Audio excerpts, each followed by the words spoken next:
যাদবপুরের সমাবর্তন অনুষ্ঠান আজ, আর অনুষ্ঠানের সূচনা করলেন বুদ্ধদেব সাউ, অপসারিত উপাচার্য বুদ্ধদেব সাউ। তিনি আজ পতাকা উত্তোলনের মাধ্যমে সূচনা করলেন এই সমাবর্তন অনুষ্ঠানের।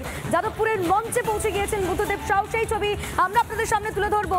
এই মুহূর্তে যে খবরের দিকে আমরা নজর রেখেছি, যাদবপুরের সমাবর্তন অনুষ্ঠানে উপাচার্য বুদ্ধদেব সাউ এবং ভিসি লেখা রয়েছে। এই মুহূর্তে সুকেন্দু রয়েছে আমাদের সঙ্গে। সুকেন্দু, তোমার কাছ থেকে বিস্তারিত জানতে চাইবো, এই মুহূর্তে ঠিক কি ছবি রয়েছে সব মিলিয়ে?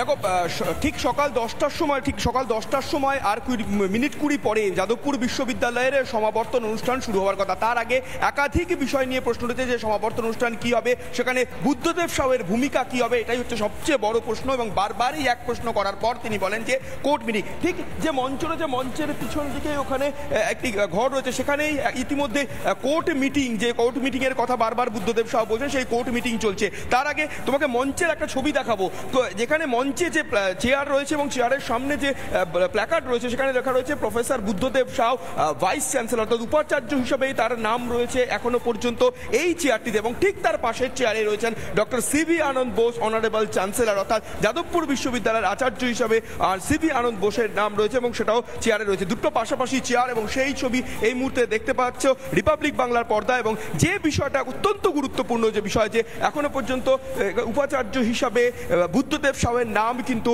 প্ল্যাকার্ড রয়েছে। এবং এই মুহূর্তে ঠিক মঞ্চের পাশেই একটি ঘরে কোর্ট মিটিং চলছে। যে কোর্ট মিটিং এর কথা প্রথম থেকে বারবার বলে আসা হচ্ছে, যে কোর্ট মিটিং যেখানে বলা হচ্ছে যে একদিকে যেমন রাজ্যপাল সিভি আনন্দ বোস গতকাল তাকে অপসারণের বার্তা পাঠিয়েছেন, একই সঙ্গে রাজ্য সরকারের তরফ থেকে বুদ্ধদেব সাউকে উপাচার্য হিসেবে দায়িত্ব পালন করে নেওয়ার কথা বলছে।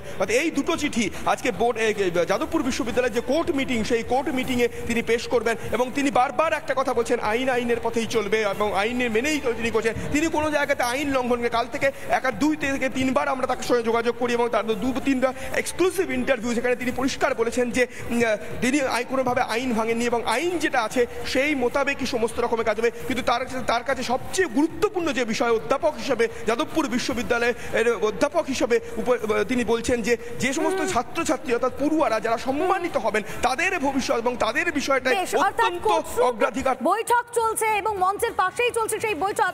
এই সমস্ত খবরের আপডেটের দিকে অবশ্যই নজর রাখবো। সুকেন্দু, আপাতত তোমাকে ধন্যবাদ।